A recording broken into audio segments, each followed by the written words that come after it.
મિત્રો, સ્વાગત છે તમારું આપ સૌની સિયારી ચેનલ ગુજરાતી સાહિત્ય વિદ નિકુંજ યુટ્યુબ ચેનલમાં. હું નિકુંજ પરમાર આપ સૌનું તહે દિલથી આજના વિડીયોમાં સ્વાગત કરું છું. મિત્રો, આજના વિડીયોમાં ખૂબ જ સારા સમાચાર આવે છે.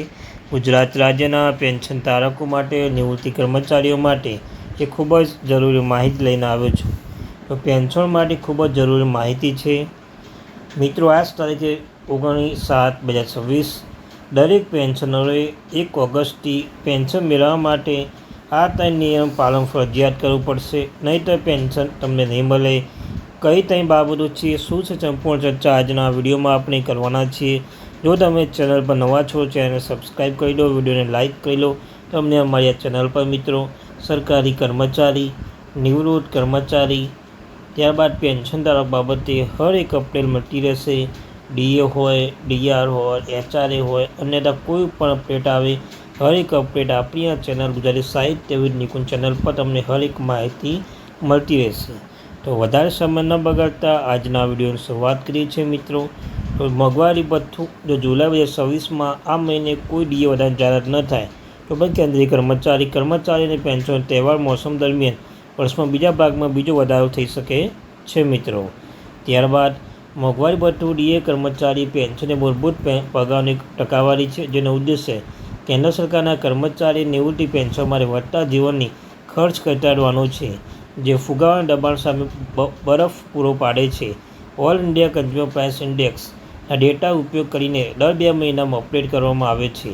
માર્ચ-ઓક્ટોબરમાં નવી જાહેરાતો કરવામાં આવશે. આ જાન્યુઆરી-જુલાઈ રોલ આઉટ થયા સાથે છેલ્લે એપ્રિલ વધારો જાહેર કરવામાં આવ્યો હતો, જ્યારે નાણાં મંત્રાલય 1 જાન્યુઆરી 2026થી અમલમાં આવતા ડીએ મૂળભૂત પગાર 58%થી વધીને 60% કરવામાં આવ્યો છે. મિત્રો, તો જુલાઈ 2026માં ડીએ વધારો શા માટે અપેક્ષિત છે? તો કર્મચારી અને પેન્શન માટે આ મહિને વધુને એક વધારાની જાહેરાત અપેક્ષા રાખી રહ્યા છે, પણ સત્તાવાર હજુ સુધી જાહેરાત રાહ જોવાની રહી છે, કારણ કે labour bureau ACPI for index workers તરફથી જૂન મહિનામાં ડેટા હજુ સુધી બહાર પાડવામાં આવ્યો નથી. નોંધનીય છે કે આ ઇન્ડેક્સ માસિક અપડેટ કરવામાં આવશે અને ઔદ્યોગિક કામદારો દ્વારા ઉપયોગમાં લેવાતા માલ અને સેવાઓના ભાવમાં વધઘટ ટ્રેક કરીને છૂટક ફુગાવવામાં આપે છે. નોંધનીય રીતે કે એસસીપીડબ્લ્યુ બનાવ સૂચવે છે કે ડીએમાં 34% વધારો થવાની સંભાવના છે. એસસીપીડબ્લ્યુ માર્ચ 2026ના ડેટા ઇન્ડેક્સ 149.1, એપ્રિલ 2026માં 149.9, 2026માં મે 2026માં 150.8 દર્શાવવામાં આવ્યું છે. જૂન 2026 માટે અંદાજિત ડેટા 151.7 હોવાનો અંદાજ છે. તો ધારી રહ્યા છે કે સેફટી ડેટા જૂન 2026માં જેટલો દર વધે તેટલો વધુમાં તાજેતર સરકારી ડેટા દર્શાવે છે કે જૂન 2026માં છૂટક ફુગાવો વધીને 6.38 થયો છે, ત્યારે ખાદ્ય પદાર્થો વધીને 5.32 થયો હતો. જો કે અંતિમ સુધારો જૂન 2026ની એએસસીપી ડેટાના સરકારી મંજૂરી પર આધારિત રહેશે. મિત્રો, ત્યારબાદ તો જુલાઈ નહીં હોય તો આગામી ડીએ વધારો ક્યારે થઈ શકે છે? જો આ મહિને કોઈ ડીએ વધારો જાહેર ન થાય તો કેન્દ્રીય સરકાર કર્મચારી પેન્શન વર્ષમાં બીજા ભાગમાં બીજો વધારો જોઈ શકે છે. ગયા વર્ષે શ્રમ વિધેયક અશ્વિની વૈષ્ણવે ઓક્ટોબરમાં જાહેર કરી હતી કે કેન્દ્રીય કેબિનેટ 10% ડીએની મંજૂરી આપી છે. જો ઘટક મૂળ પગાર 53% સુધી વધારો દે છે તો 1 વર્ષ પહેલાં 2024માં પણ કેન્દ્રીય દિવાળી તહેવારના મોસમ પહેલાં વધારે જાહેરાત કરી હતી. આ વર્ષ દિવાળી નવેમ્બરમાં છે. લાભાર્થીઓ આ વર્ષે ઓક્ટોબર અથવા નવેમ્બર દિવાળી ભેટ અપેક્ષા રાખી રહ્યા છે. મિત્રો, ત્યારબાદ માહિતી એ છે કે ડીએ મોંઘવારી રાહત ઘટકો વધારાની લગભગ 50 લાખ કેન્દ્ર સરકારની કર્મચારી, લગભગ 65 લાખ નિવૃત્તિ કેન્દ્ર સરકારી કર્મચારી પેન્શન લાભ થશે.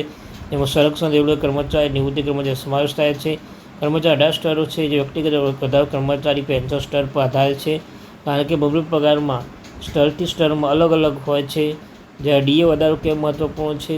તો કેન્દ્રીય જાહેર ક્ષેત્રના કર્મચારી ડીએ પગારનું વિભાજન એક ઘટક છે, જેનો હેતુ જીવન નિર્વાહ વધતા ખર્ચને ઘટાડવાને નોંધપાત્ર રીતે મૂળભૂત પગારનું વળતર અન્ય ઘટકો પર નક્કી કરે છે, જેમ કે પ્રોવિડન્ટ ફંડ, યોગદાન, પેન્શન ભથ્થા, ગ્રેજ્યુટી અને વધુ. આ મુખ્ય ડીએ ખાસ કરીને ડીએ મંજૂરીની માંગણી ધ્યાનમાં રાખીને એકંદર પગારમાં નોંધપાત્ર આપમેળે વધારો થઈ શકે છે. પરિણામે અન્ય આશ્રિત ફાળવણી પર વધારો થઈ શકે છે. 60મા પગાર પંચ હેઠળ નિર્ધારિત એઆરસીપીએ 12 મહિનો સાધારણ પગાર વધારો ગણવામાં આવે છે. 2021 10% પગાર વધારો થયો છે. જુલાઈ 2021માં સૌથી વધુ 11%, જુલાઈ 2025માં 3% અને 60મા સીપીસી જાણે ડીએ ગણતરી ફોર્મ્યુલા સુધાર કર્યો છે, જેમાં એવી જોગવાઈ કરવામાં આવી હતી કે જો ડીએ 50%થી વધુ હોય તો મૂળ પગાર મચ કરવામાં આવશે. છેલ્લા અપડેટ મુજબ આ ઘટક હવે મૂળ પગાર 60% છે. તો જુલાઈમાં બીજો વધારો જાહેર કરવામાં આવે તો વધુ થઈ શકે છે મિત્રો. જ્યારે અંતમાં વાત કરી કે 8મો પગાર પંચ નિર્ણય અપેક્ષિત છે. અહેવાલ સૂચવે છે કે ફુગાવા દબાણ વચ્ચે કામચલાઉ અને બેન્ચોને સતત વધી રહી છે જીવન ખર્ચ સામે મેળવવા માટે આ વર્ષે વધુ એક ડીએ જાહેર થઈ શકે છે. સામાન્ય સમયરેખા મુજબ સીપીસી અંતિમ ભલામણ રજૂ કરીને અપેક્ષા છે. રજૂ કરી અપેક્ષા જેનો અર્થ થાય છે કે આપણે ફેબ્રુઆરી અથવા એપ્રિલ 2027માં જાહેરાત અપેક્ષા રાખી શકીએ છીએ. વધુ ભૂતકાળના વલણો આધારે પગાર પંચના ભલામણ થઈ ગઈ છે. અમલ મૂકવામાં આવશે બીજા 3 થી 4 વર્ષ લાગશે. એનો અર્થ થાય કે 2027માં જાહેર કરેલા પગાર વધારો 2009 અથવા 2030 સુધી સંપૂર્ણ લાગુ થઈ શકે છે મિત્રો. તો આ અત્યારની મહત્વપૂર્ણ update. Thank you very much watching video. જય ભારત. મળીશું એક નવા વિડીયો સાથે. Thank you very much.